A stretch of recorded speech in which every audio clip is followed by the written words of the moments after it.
presented by Mafia Music Pahalpur.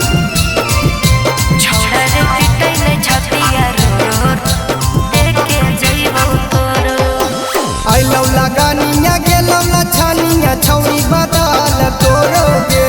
आई लौला गानिया गे लौला छानिया छौरी बदल तोरोगे। छोड़ा रे पिटाइले छतिया रो रतिया लेके जइबो तोरो।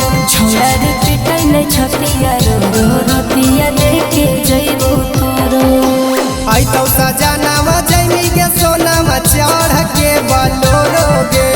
आई तो सजनावा जइमी गे सोनामा चढ़ के बलोरोगे। छोड़ा रे पिटाइले छतिया रो रतिया लेके जइबो तोरो। छोड़ा रे पिटाइले छतिया रो रतिया लेके जइबो तोरो।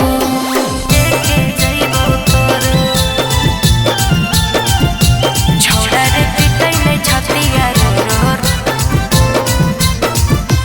रतिया लेके जइबो तोरो।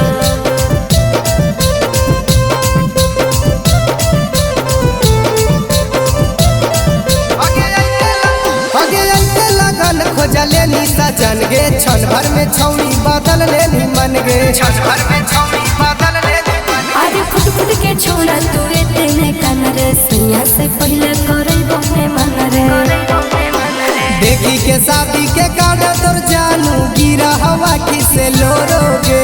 देखी के शादी के कार्ड तोर जानू गिरा हवा किसे लोरोगे। छोड़ा रे पिटाइले छतिया रो रतिया लेके जइबो तोरो। छोड़ा रे पिटाइले छतिया रो रतिया लेके जइबो तोरो।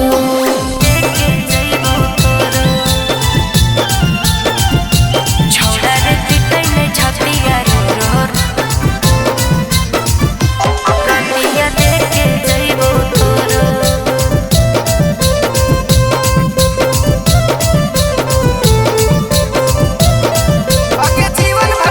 आगे जीवन भर जइमी तू हमरे के भूल गे। पियवा के करमी तू प्यार कबूल गे। पियवा के करमी तू प्यार कबूल। आज कैसे बताइयो अपन मजबूरी। कुछ पल में सच्ची न हो जाइबो दूरी।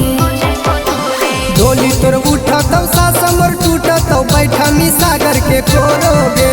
डोली तोर उठा तब सास मोर टूटा तब बैठा मी सागर के कोरोगे। छोड़ा रे पिटाइले छतिया रो रतिया लेके जइबो तोरो। छोड़ा रे पिटाइले छतिया रो रतिया लेके जइबो तोरो।